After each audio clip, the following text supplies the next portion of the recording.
C.H. Spurgeon preached this message on August 10, 1856, at the Exeter Hall. It is entitled, "The Christian, a Debtor," and the text is found in Romans chapter 8 and verse 12. "Therefore, brethren, we are debtors." Observe the title whereby he addressed the church, Brethren. It was the gospel which taught Paul how to say brother. If he had not been a Christian, his Jewish dignity would never have condescended to call a Roman brother, for a Jew sneered at the Gentile and called him dog.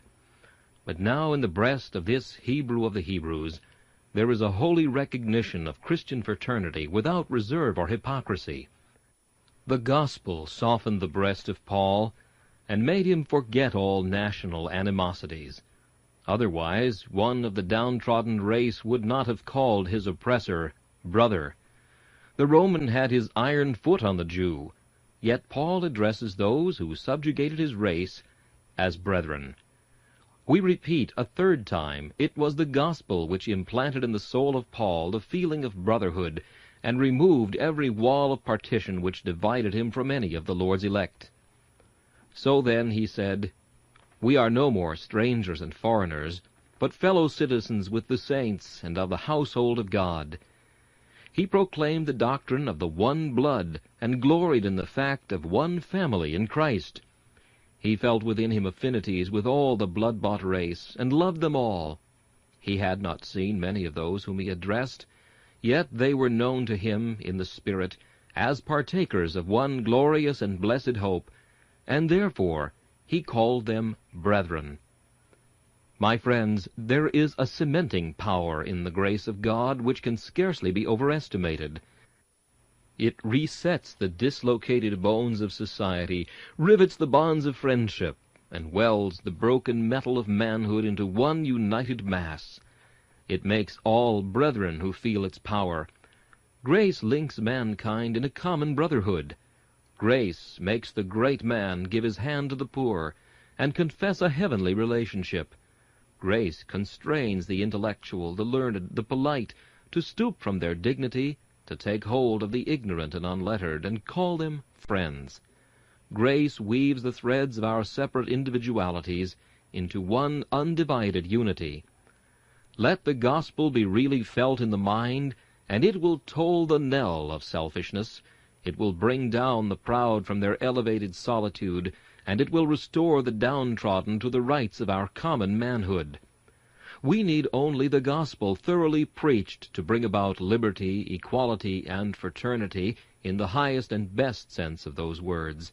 Not the liberty, equality, and fraternity which the Democrat seeks for, which is frequently another name for his own superiority, but that which is real and true, that which will make us all free in the Spirit, make us all equal in the person of Christ Jesus, and give us all the fraternity of brethren, seeing that we are all one with our Lord in the common bond of gospel relationship. Let the truths of Christianity work out their perfect work, and pride, bitterness, wrath, envy, and malice must see their graves. This and this alone can restore the peace of divided families and unite disputing relatives. Only let the gospel be preached, and there shall be an end of war. Let it thoroughly pervade all ranks of society, and saturate the mind of nations, and there shall be no more lifting up of the spears. They shall be used for pruning hooks. No bathing of swords in blood, for they shall be turned into the peaceful plowshares of the soil. We shall then have no hosts encountering hosts. We shall have no millions slain for widows to deplore. But every man shall meet every other man, and call him brother. And men of every kindred and of every tribe shall see in the face of every man a relative allied to them by ties of blood. I am sure I feel myself the force of this word, brother, with regard to many of you. If ye be partakers of that glorious hope, if ye be believers in our glorious Redeemer, if ye have put your trust under the shadow of his wings, my hand and my heart with it, there is that word brother for you. And so addressing you who love the Lord under that title, I come at once to the text, Brethren, we are debtors. We are all of us under obligations. Let us consider the fact in the following manner. First, how are we to understand this? And secondly, how ought it to affect us? How are we to understand this? Brethren, we are debtors. We may understand it in 1,000 senses, for indeed we are debtors. Brethren, we who know and love the Lord are debtors not to one creditor, but to many. We are debtors to the past. Methinks I see the fathers at their midnight lamps, the ancient saints in their much-frequented closets, the thrice brave preachers in their pulpits denouncing error, and the faithful pastors reproving wrong. To such who have preceded us we owe the purity of the church, and to them we are debtors. Methinks I see the martyrs and confessors rising from their tombs. I mark their hands still stained with blood, and their bodies scarred with the wounds of persecution. They tell me that they of old maintained the truth and preached it in the midst of fire and sword, that they bore death in defense of the cause of God, that they might hand down his holy word inviolate to us.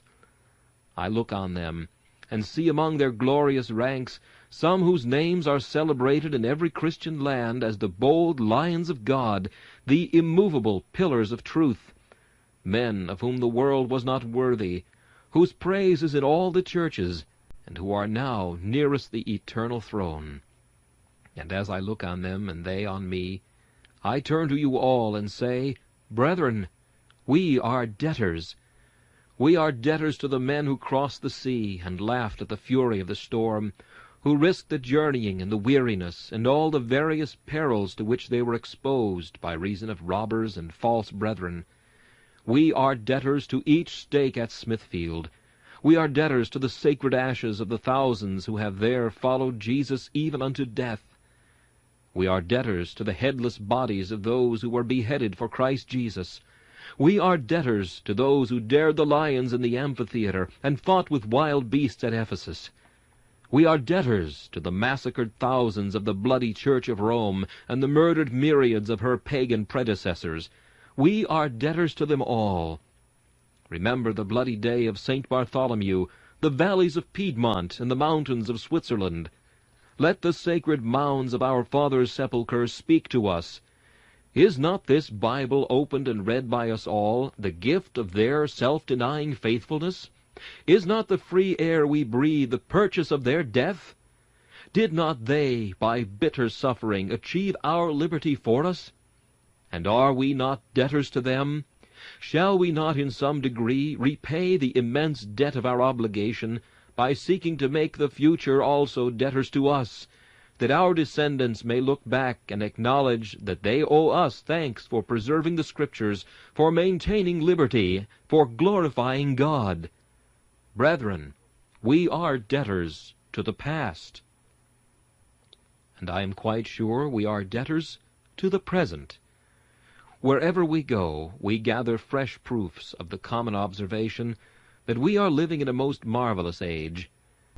It is an oft-repeated truth, and one which, perhaps, has almost lost its meaning from being so oft-repeated, that this is the very crisis. The world has always been in a crisis, but this seems to us to be a peculiar one. We have around us appliances for doing good, such as men never possessed before. We behold around us machinery for doing evil, such as never was at work even in earth's worst days. Good men are laboring, at least with usual zeal, and bad men are strenuously plying their craft of evil. Infidelity, popery, and every other phase of Antichrist are now straining every nerve. The tug of war is now with us. Look around you, and learn your duty. The work is not yet done. The time of folding of hands has not yet arrived. Our swords must not yet see their scabbards, for the foe is not yet slain. We see, in many a land, the proudest dynasties and tyrannies still crushing with their mountain weight every free motion of the consciences and hearts of men. We see, on the other hand, the truest heroism for the right, and the greatest devotion to truth in hearts that God has touched. We have a work to do, as great as our forefathers, and perhaps far greater. The enemies of truth are more numerous and subtle than ever, and the needs of the church are greater than at any preceding time. If we be not debtors to the present, then men were never debtors to their age and their time. Brethren, we are debtors to the hour in which we live. Oh, that we might stamp it with truth, and that God might help us to impress upon its wings some proof that it has not flown by neglected and unheeded. And, brethren, we are debtors to the future. If we, the children of God, are not valiant for the truth now, if we maintain not the great standard of God's omnipotent truth, we shall be traitors to our liege Lord. Who can tell the fearful consequences to future generations if we now betray our trust? If we suffer orthodoxy to fail, or God's truth to be dishonored, future generations will despise and execrate our name. If we now suffer the good vessel of gospel truth to be drifted by adverse winds upon the rock, if we keep not good watch to her helm, and cry not well to her great master, that she may be led to a prosperous end, surely those who are to succeed us will look on us with scorn, and say, Shame on the men who had so great and glorious a mission, and neglected it, and handed down to us a beclouded gospel and an impure church. Stand up, ye warriors of the truth, stand up firmly, for ye are debtors to the future, even as ye are debtors to the past. Sow well, for others must reap. You are fountains for coming generations. Oh, be careful that your streams are pure. May the Spirit of God enable you so to live that you can bequeath your example as a legacy to the future. And as we are debtors to all times, so we are all debtors to all classes. But there are some that always get well paid for what they do, and therefore I shall not mention them, since I am not aware that their claims need my advocacy. We may be remarkably indebted to members of Parliament, but for the little they do, they are tolerably well rewarded. At least we take it that the place is more an honor to some of them than they are to their place. It may be true that we owe a great deal to the higher ranks of society. We may possibly, in some mysterious way, be much under obligation to the sacred personages who are styled lords and bishops. But it is not necessary that I should stand up for their claims, for I have no doubt they will take good care of themselves. At any rate, they have usually done so, and have not allowed themselves to be robbed of much of their deservings. Who would wish that they should? But it is possible to pay too dear, especially when you could get on as well without them as with them. I shall not refer to any class of society, and say of them we are debtors, except to one, and that is the poor. My brethren, we are debtors to the poor. What, says someone, I, debtor to the poor? Yes, my lady, thou art a debtor to the poorest man that ever walked the earth. The beggar shivering in his rags may owe thee something, if thou givest him alms, but thou owest him something more. Charity to the poor is a debt. We are not at liberty to give or to refuse. God requires us to remember the poor. Their poverty is a claim upon our generosity. But in the case of the believing poor, their claim upon us is far more binding, and I beseech you, do not neglect it. Oh, how much we owe them! When I think how the poor toil day after day, and receive barely enough to keep their souls within their bodies, when I think how frequently they serve their church unhonored and unrewarded, when I know some of them who perform the hardest deeds of service for our common Christianity, and yet are passed by with neglect and scorn, when I remember how many of them are toiling in the Sabbath school, having neither emolument nor reward, when I consider how many of the lower classes are as prayerful, as careful, as honest, as upright, as devout, as spiritual as others are, and frequently more so, I cannot but say that we are debtors to all God's poor in a very large degree. We little know how many a blessing the poor man's prayer brings down upon us. I beseech you then, beloved, wherever you see a poor saint, wherever you behold an aged Christian, recollect he cannot be so much in debt to you as you are to him. For you have much, and he has but little, and he cannot be in debt for what he has not. Many of you will not feel the force of Christian reasons. Let me remind you that even you are obliged to the laboring poor. The rich man hoards his wealth, the poor man makes it. Great men get the blessing, but poor men bring it down from heaven. Some men are the cisterns that hold God's rain, but other men are those who pray the rain from heaven, like very Elijahs, and many of these are to be found in the lower ranks of society. Brethren, we are debtors. What I have is not my own, but God's. And if it be God's, then it belongs to God's poor. What the wealthiest man has is not his own, but God's. And if it be God's, then it is Christ's. And if Christ's, then his children's. And Christ's children are often those who are hungry and thirsty and destitute and afflicted and tormented. Take care then of that class, brethren, for we are debtors to them. But while I have thus mentioned some of the different classes to whom we are debtors, I have not yet come to the point on which I desire to press your attention. Brethren, we are debtors to our covenant God. That is the point which swallows up all. I owe nothing to the past, I owe nothing to the future, I owe nothing to the rich and nothing to the poor, compared with what I owe to my God. I am mainly indebted to these because I owe so much to my God. Now, Christian, consider how thou art a debtor to thy God. Remember, thou art not a debtor to God in a legal sense, as thou art in Adam. Thou art no longer a debtor to God's justice, as thou once wast. We are all born God's creatures, and as such we are debtors to him, to obey him with all our body and soul and strength. When we have broken his commandments, as we all of us have, we are debtors to his justice, and we owe to him a vast amount of punishment which we are not able to pay. But of the Christian it can be said that he does not owe God's justice a solitary farthing, for Christ has paid the debt his people owed. I am a debtor to God's love. I am a debtor to God's grace. I am a debtor to God's power. I am a debtor to God's forgiving mercy. But I am no debtor to his justice, for he himself will never accuse me of a debt once paid. It was said, "It is finished," and by that was meant that whate'er his people owed was wiped away forever from the book of remembrance. Christ to the uttermost has satisfied divine justice. The debt is paid, the handwriting is nailed to the cross, the receipt is given, and we are debtors to God's justice no longer.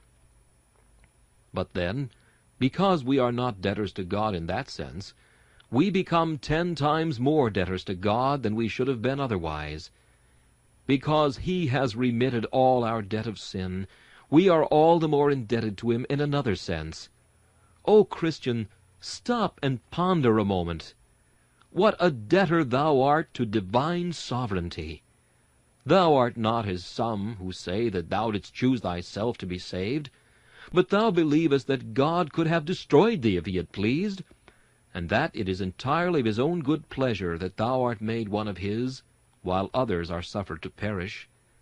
Consider, then, how much thou owest to his sovereignty. If he had willed it, thou wouldst have been among the damned.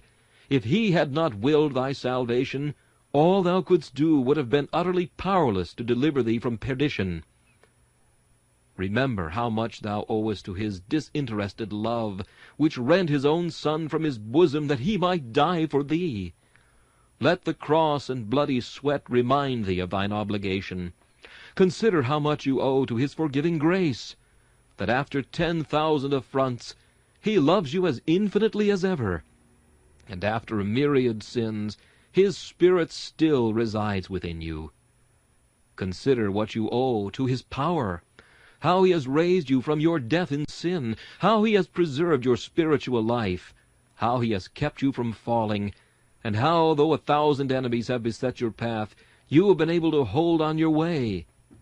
Consider what thou owest to his immutability. Though thou hast changed 1,000 times, he has not changed once. Though thou hast shifted thine intentions and thy will, Yet has he not once swerved from his eternal purpose, but still has held thee fast. Consider, thou art as deep in debt as thou canst be to every attribute of God. To God thou owest thyself, and all thou hast. Brethren, we are debtors. We are not only debtors to God in the light of gratitude for all these things, but because of our relationship to him. Are we not his sons? And is there not a debt the son owes to the father, which a lifetime of obedience can never remove? I feel that to the knee that dandled me, and the breast that gave me sustenance, I owe more than I can ever pay. And to him who taught me and led me in the paths of truth, I owe so much, that I dare not speak of the tremendous weight of obligation due to him. Beloved, if God be a father, where is his honor? And if we be his sons, are we not thereby bound to love, serve, and obey him? Sonship towards an earthly parent brings with it a host of duties. And shall the everlasting Father be unregarded? No. The true Son of God will never blush to acknowledge that he is in subjection to the Father of spirits. He will rather glory in his high connection, and with reverence obey the commands of his heavenly parent. Remember again, we are Christ's brethren, and there is a debt in brotherhood. Brother owes to brother what he cannot pay until he dies. It is more than some men think to have been rocked in the same cradle and dandled on the same knee. Some esteem it nothing. Alas, it is a well-known truth that if you want help, you must go anywhere for it save to your brother's house. Go not into thy brother's house in the day of thine adversity. Go to the greatest stranger, and he shall help thee. Go to thy brother, and he shall oft upbraid thee. But this should not be so. Brotherhood has ties of its debt, and to my brother I owe what I shall not yet pay him. Beloved, are ye brothers of Christ? And do ye think ye owe him no love? Are ye brothers and sisters of the saints, and think that ye ought not to love and serve them, even to the washing of their feet? Oh, yes, I am sure ye ought. I am afraid none of us feel enough how much we are debtors to God. Yea, I am certain that we do not. It is astonishing how much gratitude a man will feel to you if you have only been the instrument of doing him good, but how little gratitude he feels to God, the first cause of all. There have been many who have been won from drunkenness by hearing the preaching of God's word, even under myself, and those persons have been ready to carry me on their shoulders from very gratitude, for joy. But I would be bound to say they make a far more feeble display of their thankfulness to their Master. At least they seem to have lost their first love to him far sooner than they did to his servant. We remember to be grateful to all, except our God. Our little debts we can pay, debts of honor as we call them, which are no debts in some men's eyes, we can discharge. But the great and solemn debt we owe to God is ofttimes passed by, neglected, and forgotten. Brethren, we are debtors. In the second place, very briefly, what ought we to draw from this doctrine, that we are debtors? First, we think we should learn a lesson of humility. If we be debtors, we never ought to be proud. All we can do for God is but a trifling acknowledgment of an infinite obligation. Yea, more, our good works are gifts of his grace, and do but put us under greater debt to the author of them. Stay, then, ye who are puffed up by your achievements. Consider ye have but poorly performed, not a deed of supererogation, but of ordinary duty. How much have you done after all, young man? I thought I saw you the other day looking amazingly great, because on such an occasion you really had done some little service to Christ's church, and you looked astonishingly proud about it. Young man, didst thou do more than thou oughtest to have done? No, I did not, you say. I was a debtor. Then who should be proud of having paid only a part of his debt, when after all he owes a great deal more than he is worth? Is there anything to be proud of in having paid a farthing in the pound? I take it there is not. Let us do what we may, it is but a farthing in the pound that we shall ever be able to pay of the debt of gratitude we owe to God. It is curious to see how some men are proud of being greater debtors than others. One man has 10 talents, and oh, how proud he is, and he looks down upon another who has but 1, and says, "Ah, you are a mean man. I have 10 talents. Well then, thou owest 10 talents, and thy brother only owes 1. Why should you be proud that you owe more than he does? It would be a foolish pride indeed if 2 prisoners in the Queen's Bench were to boast, one saying, "I owe £100," and the other replying, "I am a greater gentleman than you are, for I owe 1,000. I have heard that in the Marshalsea of old they did take rank according to the greatness of their debts. It is often so on earth. We take rank at times according to the greatness of our talents. But the greatness of our talents is only the amount of our debt, for the more we have, the more we owe. If a man walks the streets sticking his bill upon his breast and proclaiming with pride that he is a debtor, you would say, "Sure, he must be a madman. Lock him up." And so if a man walk through the earth and lift up his head because of what God has given him, and say, "I am not to notice the poor, I am not to shake hands with the ignorant, because I am so great and mighty," you may with equal reason say, "Take away that poor creature. His pride is his insanity. Put him in safe custody, and let him learn that all he has is his debt, and that he has no cause for pride." Then again, how zealous we should be for our Master! Though we cannot pay all, we can at least acknowledge the debt. It is something on the part of a debtor if he will but acknowledge the claim of his creditor. Oh, how ought we day by day to seek, by living unto God, to acknowledge the debt we owe to him, and if we cannot pay him the principal, yet to give him some little interest upon the talent which he has lent to us, and upon those stupendous mercies which he has granted to us. I beseech you, my dear friends, take this thought with you wherever you go. I am a debtor. I must serve my God. It is not left to my pleasure whether I will do it or no, but I am a debtor, and I must serve him. If we all believe this, how much easier it would be to get our churches into good order. I go to one brother, and I say, "Brother, there is such and such an office in the Sabbath school. Will you take it?" "Well, sir, you know how much I love the cause, and how earnest I am in doing everything that I can to serve my Maker. But," and now comes the end of it all, "I really work so hard all the week that I cannot afford to go out on the Sabbath to Sunday schools." There, you see, that man does not know that he is a debtor. I take him a bill tomorrow morning, and he says, "Do you come begging?" I say, "No, I have brought a bill. Look at it." "Oh, yes," he says, "I see. There is the cash." Now, that is the way to act, to feel and acknowledge that you are a debtor. When there is a thing to be done, to do it, and to say, "Do not thank me for it. I have only done what I ought to have done. I have only paid the debt that I owed." Then let me give you just one piece of homely advice before I send you away. Be just before you are generous, and especially before you are generous to yourselves. Take care that you pay your debts before you spend money upon your pleasures. I would recommend that to many Christians. Now there are some of you here who are crowding us out tonight and making us very hot. You have been very generous to yourselves by coming here, but not very just to your ministers in neglecting the places of worship where you ought to have gone. You said to yourselves, "We have no doubt we ought to be there.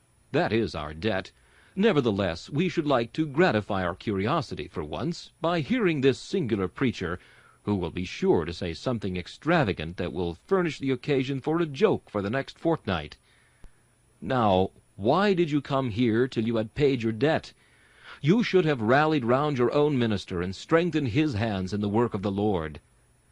Again, how many a man is there who says, "I want such and such a luxury.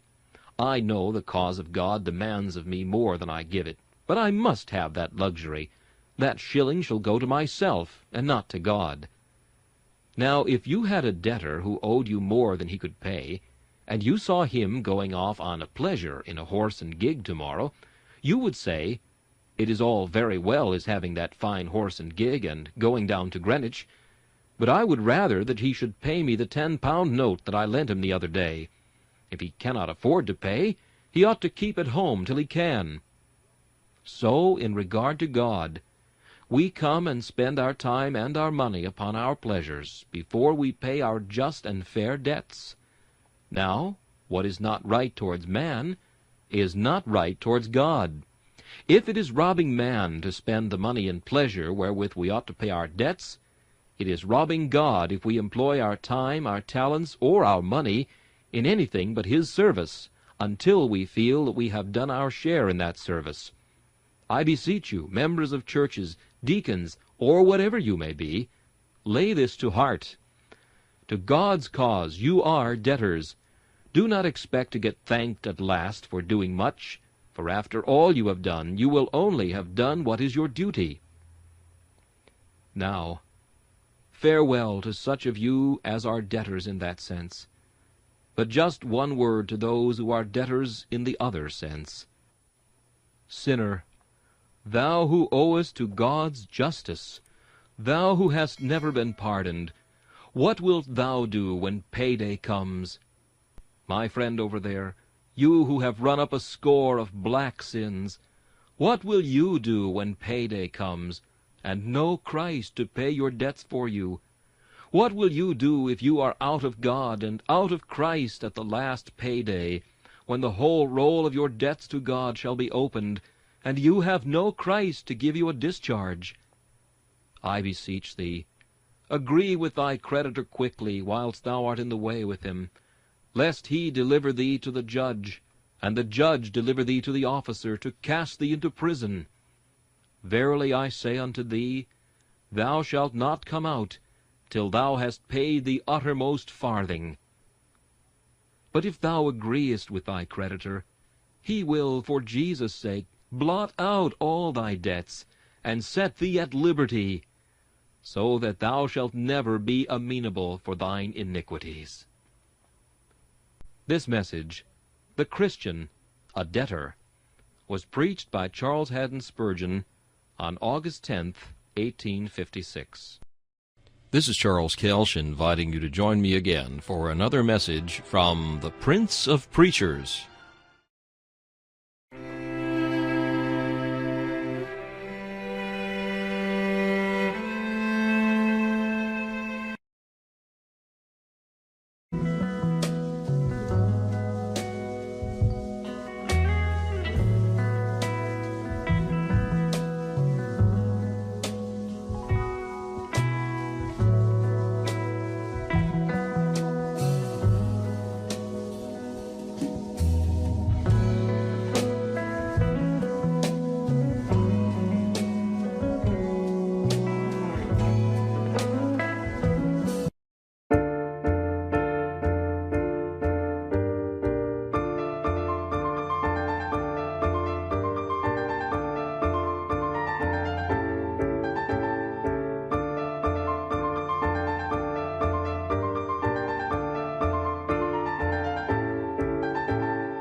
C.H. Spurgeon preached this message on August 10, 1856, at the Exeter Hall.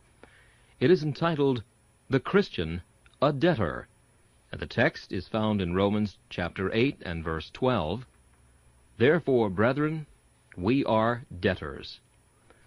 Observe the title whereby he addressed the church, Brethren.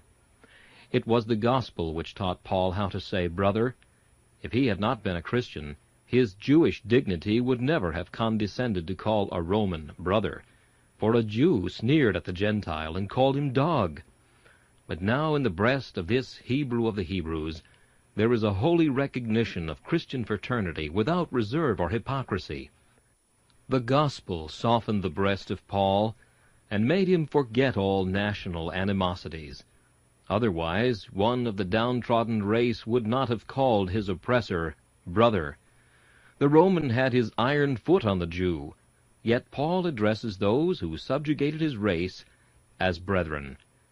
We repeat a third time, it was the gospel which implanted in the soul of Paul the feeling of brotherhood, and removed every wall of partition which divided him from any of the Lord's elect. So then, he said, we are no more strangers and foreigners, but fellow citizens with the saints and of the household of God. He proclaimed the doctrine of the one blood, and gloried in the